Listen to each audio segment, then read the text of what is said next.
Natálie Feltová s koněm Boris, připraví se Martin Scháněl z Extreme ze stáje Havel Klíčice a Michaela Korešová s Atomínem také z domácí stáje.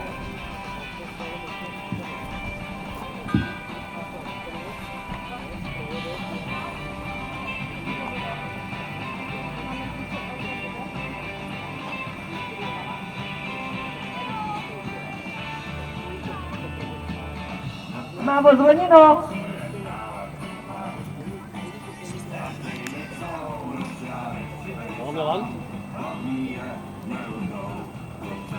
Broušky.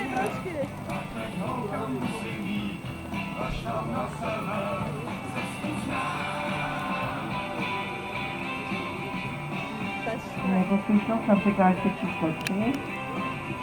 Pojď a pleskni ho tam, drž ho, hoď prostě.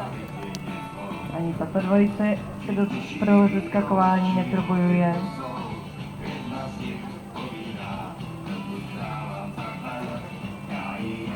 Pojď skák, pojď.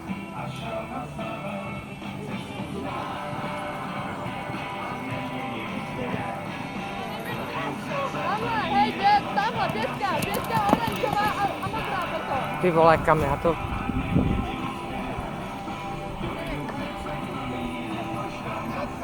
Modrá, A poslední 2 skoky do cíle.